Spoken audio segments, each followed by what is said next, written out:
everyone, it's Justine, and today I'm guest designing for Strawberry Jude stamps. As soon as I saw this Hello Sunflower stamp, I knew I had to create something with it just because it's so gorgeous and super fun.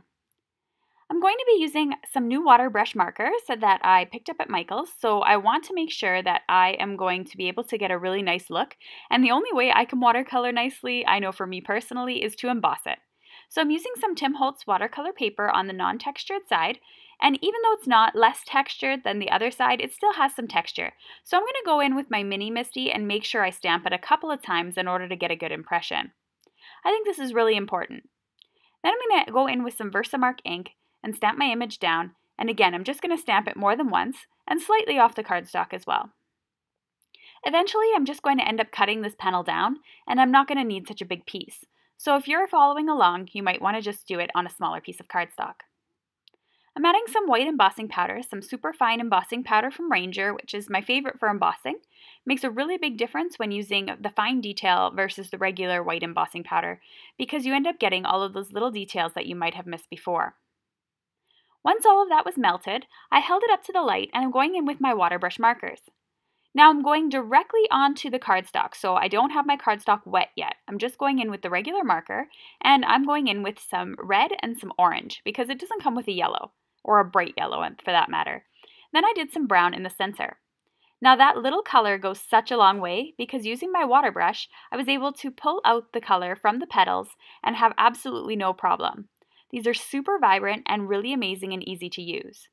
I find a big difference between using these and my zig markers. I find the brushes to be a little bit more flexible. And then by having my own water brush tool, I'm able to control things a little bit better.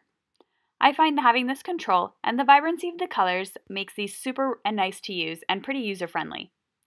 Because they're so vibrant, I wanted to get a lighter look for the blue, so what I did was I added some of that ink from the marker onto my acrylic block, and I diluted it with some water. I was trying to get my green marker to flow there, and as you can see, when they're brand new, you have to squeeze out the color onto the brush and then it'll seep into the brush and you can start using it. I don't recommend doing this directly on the paper, but on a block or over a paper towel when you're first getting started. Then the markers work just fine as is. I'm just continuing to blend out that blue and just having it really fade off into the background.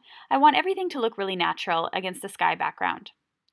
And then I'm going to add my sentiment, which is Walking on Sunshine from the same stamp set. It's absolutely adorable, and I'm going to be stamping that using some VersaFine black ink, which is my favorite sentiment, or inks for stamping, sentiments rather.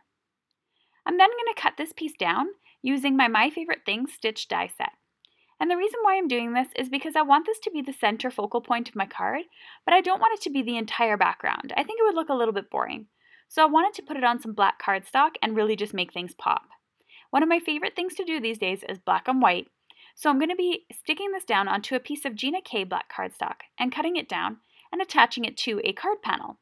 However, I decided I wanted to add a little bit of dimension, so I added some 3D foam tape. This is from 3M, and I stuck that into the middle.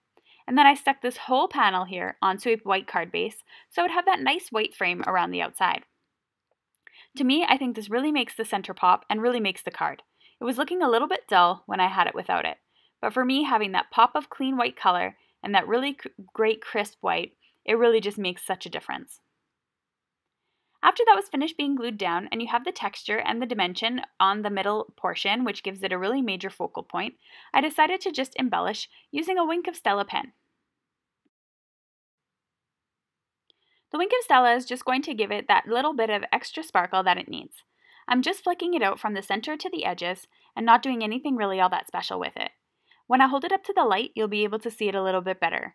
I wish that the sparkle photographed as well, but unfortunately it doesn't. So it's one of those embellishment tools I really debate about showing on video because the results aren't as stunning as they are in person. So here it is, a quick look at the final result, and there you go. You can see all of the sparkle happening on the card. It looks absolutely amazing, and that's the end of today's video tutorial. Thanks so much for watching, everyone.